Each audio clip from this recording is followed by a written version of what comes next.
దేవునికి స్తోత్రం కలుగును గాక. క్రీస్తునందు ప్రియమైన యేసుతో ఏకాంత సమయం క్వైట్ టైం కార్యక్రమ వీక్షకులందరికీ ప్రభువైన యేసుక్రీస్తు నామం పేరట విజన్ క్యూటీ ఫెలోషిప్ తరఫున ప్రత్యేక వందనాలు శుభాలు తెలియజేస్తూ నేటి ధ్యాన కార్యక్రమానికి మిమ్మల్ని ప్రేమతో ఆహ్వానిస్తున్నాను. ప్రియులారా, మీరందరూ బాగున్నారని విశ్వాసంతో నమ్మి ప్రభువును స్తుతిస్తూ ఉన్నాను. ఇదిగో ప్రియులారా, ఈరోజు మన కొరకు ఏర్పాటు చేసినటువంటి లేఖన భాగం ధ్యానం కొరకు ప్రకటన గ్రంథం 10వ అధ్యాయము 1 నుండి 11 వచనాలు. ముందుగా వాక్య భాగం చదివి ధ్యానంలోకి వెళదాం. పిల్లలు నాతో పాటు మీరు కూడా బైబిల్ చదవటంలో మీరు కూడా సహకరించాల్సింది ప్రభు పేరట మనవి చేస్తున్నాను. ముందుగా వాక్యం చదివి ధ్యానంలోకి వెళదాం. బలిష్ఠుడైన వేరొక దూత పరలోకము నుండి దిగివచ్చుట చూస్తేనే ఆయన మేఘము ధరించుకొని ఉండెను. ఆయన శిరస్సు మీద ఇంద్రధనుస్సు ఉండెను. ఆయన ముఖము సూర్యబింబము వలను, ఆయన పాదములు అగ్ని స్తంభం వలను ఉండెను. ఆయన చేతిలో విప్పబడి ఉన్న ఒక చిన్న పుస్తకం ఉండెను. ఆయన తన కుడి పాదము సముద్రం మీదను ఎడమ పాదము భూమి మీదను మోపి సింహము గర్జించినట్లు గొప్ప శబ్దముతో ఆర్భటించెను. ఆయన ఆర్భాటించినప్పుడు 7 ఉరుములు వాటి శబ్దములు పలికెను.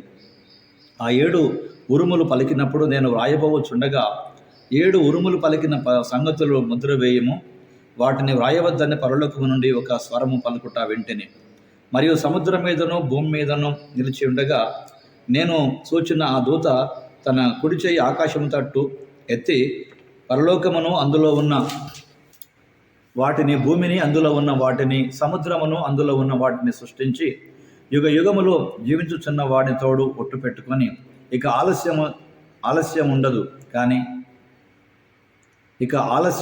కానీ 7వ దూత పలుకు దినములలో అతడు బూర ఊదబోచుండగా దేవుడు తన దాసులకు ప్రవక్తలకు తెలిపిన సువార్త ప్రకారము దేవుని మర్మము సమాప్తమగుదని చెప్పాను.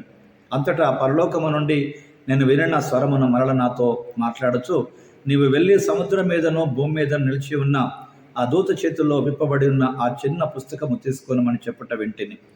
నేను ఆ దూత యొద్దకు వెళ్ళి ఆ చిన్న పుస్తకము నాకిమ్మని అడగగా ఆయన, దానిని తీసుకొని తినివేయము, అది నీ కడుపునకు చేదగును, కానీ నీ నోటికి తేనె వలె మధురముగా ఉండునని నాతో చెప్పాను. అంతటా నేను ఆ చిన్న పుస్తకమును దూత చేతి నుండి తీసుకొని దానిని తినివేస్తేని అది నా నోటికి తేనె వలె మధురముగా ఉండెను, కానీ నేను దానిని తినిన తర్వాత నా కడుపునకు చేదాయను. అప్పుడు వారు, నీవు ప్రజలను గూర్చియు జనములను గూర్చియు ఆయా భాషలు మాట్లాడు వారిని గూర్చియు అనేక మంది రాజులను గూర్చియు మరలా ప్రవచింప నగత్యమని నాతో చెప్పిరి. చదవండి లేఖన భాగమును. దేవుడు నేటి మన ధ్యానం కొరకు దీవించి ఆస్వాదించునుగాక. పిల్లరా, నేటి ధ్యాన భాగం పూర్తిగా చదివిన తర్వాత దీని కొరకు ఏర్పాటు చేసినటువంటి ప్రధాన అంశము తీపి మరియు చేదు పుస్తకం. తీపి మరియు చేదు పుస్తకం, స్వీట్ అండ్ బిటర్ స్క్రోల్ అనే ఈ అంశమును ఆధారంగా నేటి పాఠ్యభాగ సారాంశాన్ని జాగ్రత్తగా మనం గమనించినట్లయితే 7వ బూర ఊదక ముందే ఒక శక్తివంతమైన దేవదూత తన చేతిలో గొర్రెపిల్ల చేత విప్పబడిన ఒక గ్రంథపు చుట్టతో కనిపించాడు. ఆ దూత బిగ్గరగా కేక వేశాడు. 7 ఉరుములు ప్రతిస్పందించాయి. కానీ యోహాను ఆ ఉరుములు ఏమి చెప్పాయో వ్రాయడం ప్రారంభించినప్పుడు దేవుడు దాన్ని ఆజ్ఞాపించలేదు, వాటిని ముద్రించమని చెప్పాడు. 7వ బూర ఊదినప్పుడు దేవుని మర్మము నెరవేర్చబడుతుందని దేవదూత ప్రకటించాడు.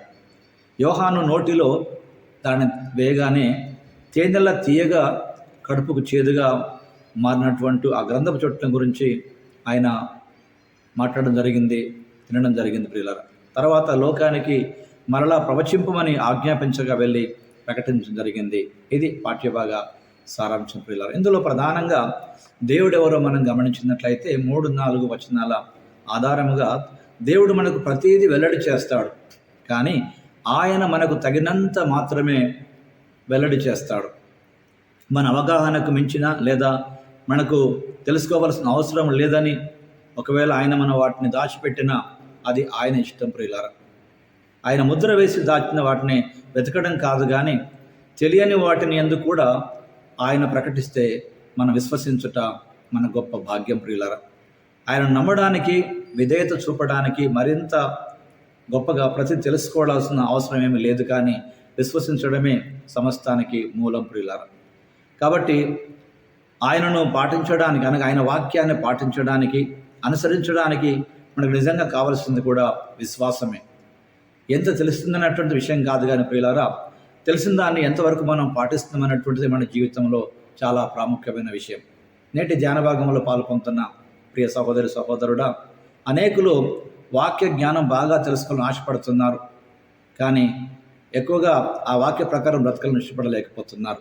ప్రియులారా, ఈరోజు వాక్యం మన ద్వారా మనతో మాట్లాడుతుండగా మనం ఎలా ఉన్నామో, మన పరిస్థితి ఎలా ఉందో ప్రియులారా, వాక్య వెలుగులో మన జీవితాలను సరిచూసుకుందాం, సరిచేసుకుందాం.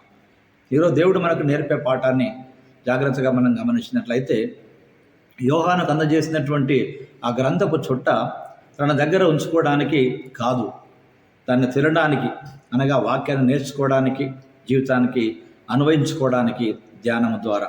ఇట్టి గొప్ప ఆనందాన్ని మనకు వాక్య ధ్యానము అందిస్తుంది ప్రియులారా. కాబట్టి ఎంత తెలుసుకున్నామనేది తర్వాత సంగతి, కానీ ఎంత అన్వయించుకున్నటువంటిదే ప్రధానమైన విషయం ప్రియులారా. కాబట్టి జీవితంలో తరచుగా మనకు ప్రభువు నేర్పేటువంటి పాఠాలను జీవితానికి అన్వయించుకుంటూ ముందుకు వెళ్ళట మనకెంతో అవసరం ప్రియులారా. వాక్యం యొక్క మాధుర్యాన్ని చూసి అలా దాన్ని అనుభవించినటువంటి వారు మాత్రమే వారికి చేదు యొక్క బాధను భరించేటువంటి అనుభవం వారికి దొరుకుతుంది ప్రియులారా. అపొస్తలుడైన యోహాను వలె మనము ప్రభువైన యేసుక్రీస్తు సాక్షులుగా ఉండడానికి పిలువబడ్డామని, అలాగే వాక్యం తప్ప మరేది మన ఆత్మలను పోషించదని జ్ఞాపకం ఉంచుకుంటూ, అనుదిన మన ధ్యానములో వాక్య ధ్యానమే ప్రధానం ప్రియులారా. పరధ్యానం మనకు లేదు. కనుక వాక్యానికి బయట మనుషులు ఆలోచిస్తున్నారు. బయలుపరచబడినటువంటి వాటిని పక్కన పెట్టి బయలుపరచబడిన వాటిని వెతకాలని ప్రయత్నం చేస్తున్నారు. ఇంకా లోతైన సత్యము అంటూ సత్యమైనటువంటి క్రీస్తును, సత్యమైన క్రీస్తు వాక్యాన్ని పక్కన పెట్టి ప్రియులారా, అనేకులు అనుభవాల వేటల్లో పడ్డారని ఈ వాక్యం ద్వారా మనం జ్ఞాపకం చేయబడుతుంది. కనుక వాక్యం ఎంత ఎక్కువగా జీవితానికి అన్వయించుకుంటే అంత జీవితం తీపిగా ఉంటుంది సంగతి ఈ వాక్యం మనకు జ్ఞాపకం చేస్తుంది ప్రియులారా.